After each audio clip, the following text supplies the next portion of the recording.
So here is our Derby aftermath, and yes, the Cobalt did great. She went and played in the mud again, although it wasn't nearly the mud that she saw the first run at Venango, and she did indeed come home with some hardware, which is always cool and we appreciate.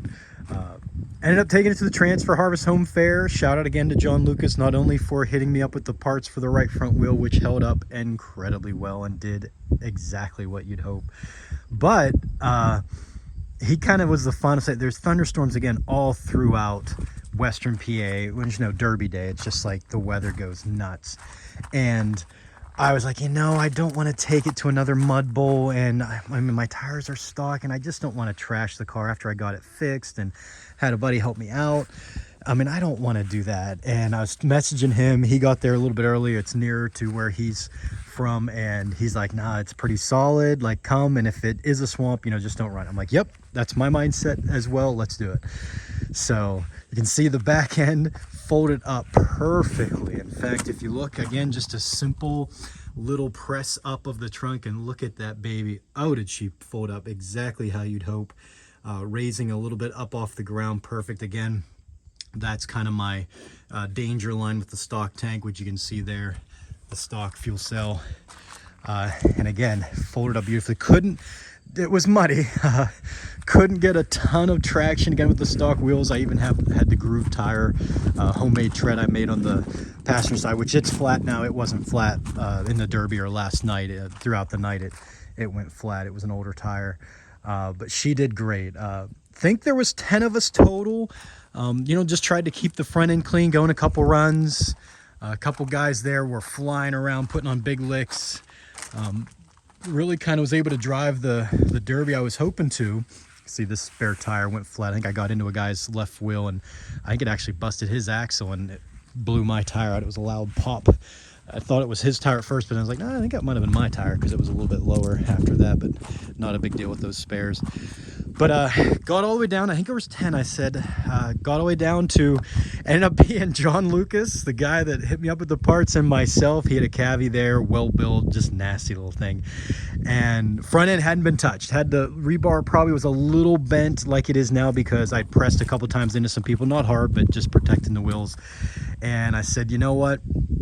I'm gonna put her nose to nose. I knew his nose was gonna rough up my nose. He has a hard bumper. I think it's a Caravan bumper, he said, butt welded on, which is allowed in the stock class. A lot of guys do it. Next year I think I'm gonna get myself one and do it as well, just so you can use the front and not go straight through those soft rebars in your radiator and core support and everything else. But I said, you know what, I'm gonna do it. Let's go out nose to nose. I knew I wasn't gonna be able to take as much damage as him. Well, his front rebar, car sat a little bit lower. He's got the big diggers up front as well, and he cleared my rebar, went straight through the radiator, the core support, and just did damage. He went straight into that kind of plastic intake that sits in the top of these Ecotechs, good little motors, and she was done. So I thought she'd go 2 or 3 nose to nose. She only went 1, but we went out second place. Again, I would say poetic justice, perhaps. Couldn't beat the guy that got me all the parts and got me into the pit, not to mention that kind of talked me out of not going, as I was leaning toward not going at the point whenever I was messaging him again at the end. I actually left just in time to get there to get through inspection real quick before. So rained all night again, such a shame. It was a nice pit, good turnout, really. I mean, again, I think our class had 10. There were 2 4s that jumped in with the mid-size compacts, so they only had 6. But a good show. The Cobalt did excellent. And again, she's back on the list, if you will. I had a couple that were so rusted at that A-arm that they barely got pressed into and just completely collapsed, pulled off the spindle, the strut, and ripped the CV shaft out. Well, this girl, not only the first time, but this time as well. So taking a look at the carnage under the hood again, in hindsight 2020, maybe she was getting hot. I actually lost power steering about halfway through. It was kind of weird. Never had that happen before. Again, no damage up front at that time. She was getting hot. My radiator, I don't know if it got slightly pressed into, but I kind of was seeping out. It was starting to like steam out slowly, but it wasn't like a pop. and she was starting to get hot. I didn't put a dummy sensor on it, so I had the temperature flashing on the screen, red, which I knew she was getting hot. At least 7 or 8 minutes I ran like that. So that was all that together, and I'm like, you know what, I'm gonna put it to his nose and bow out with style, if you will, nose to nose. That was my mindset.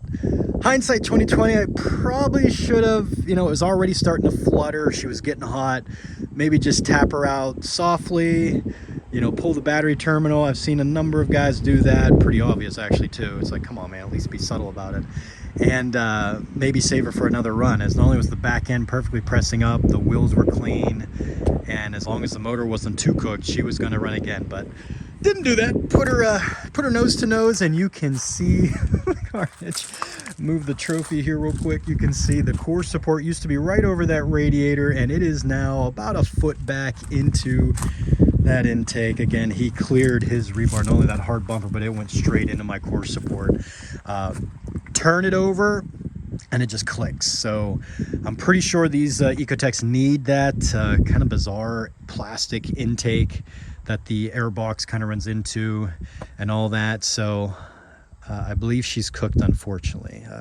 Perhaps not my smartest moment. Could have had maybe another. I actually have a Cobalt rebar I could have thrown on it, but hey, in the moment I got lost in it, and I would say it was a good way to go out to a guy that really helped me out and gave him a nice another kill shot. I think he had at least 3 or 4 cars he took out getting into their wheels. So you can see the damage. Again, the motor's still good, but this guy, the core support's busted into, and it is busted back. The pulleys are still there and everything, so before I scrap her, I'm gonna pull that off and see exactly what the damage is under there. And crazy thought, maybe think about if I can fix it for under maybe $100. I might do it, because again, I can easily loop the radiator lines, the radiator and all that junk's out of there, put a new rebar up front, and similar to my Hyundai Elantra, have another one. But I think I might have done too much damage. So again, the pulley at the radiator, or the radiator hose there, is on it, but I think I busted that up too much. So, but a good run. Again, she went out in style. Great run, a lot of fun. Second place. We love the hardware. Good trophies GSP does. Arguably the most kind of heavy duty, if you will, of all the promoters in our area.